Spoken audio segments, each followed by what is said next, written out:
Hello, this is Tom, and I'm going to be reviewing the Doctor Who episode Listen. Um, I have quite mixed feelings about this one. I know a lot of people quite like it, but I'm not really sure on this one. I think it's probably my least favourite of this current series so far.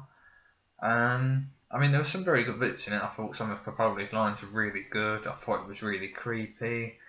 Um, but there's just a few niggly bits that I have.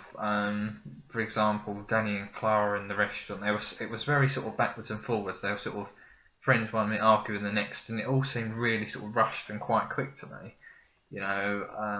When you want to hear them sort of conversations, you want to hear them from start to end. You don't want to hear them chopped into little tiny bits and getting the best of sort of thing.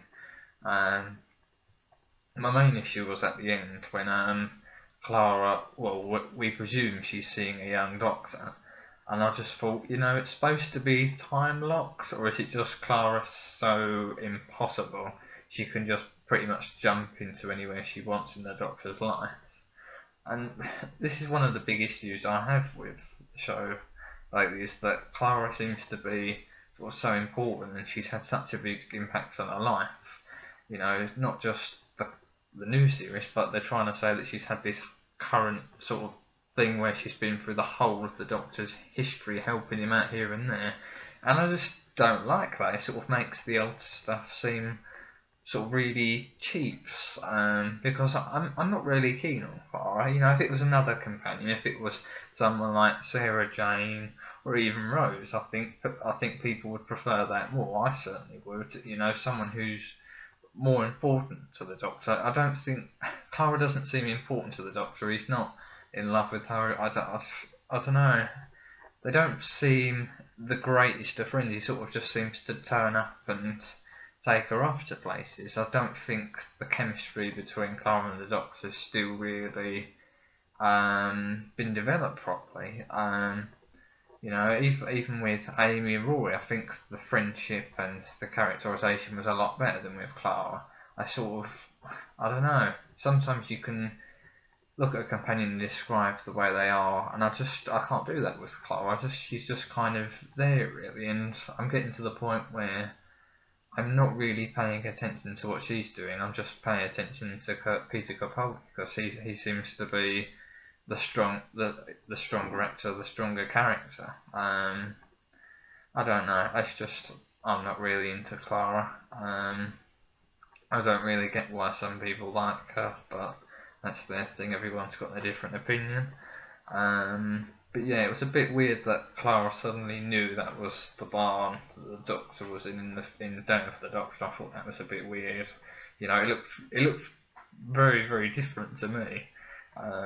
In Day of the Doctor, it was sort of the War Doctor had travelled miles and miles and miles to try and get there, struggling. So this supposed young Doctor's travelled miles and miles to get there, and his parents must have woken up and think, oh, we're going to have to go and travel up to him to go and see him because he's run away again. I don't know. Maybe it's not the Doctor, maybe it's someone else. It's not said that it's the Doctor, not that I heard anyway, so it could be another Time Lord, perhaps the Master or something. I don't know. We'll have to wait and see that on that one. I hope they do explain it in some ways, because it's supposed to be time locked, and no, it's not for some reason. One other thing was that the bit under the blanket, that wasn't their imagination. Something was under there, and if it was a little kid, they'd probably be saying, what the hell is that old bloke going on about, when the Doctor was giving that kind of powerful speech. But no, it just kind of lurks around. So whether that's a key character or not, I don't know. It could be the children's home paedophile for all I know.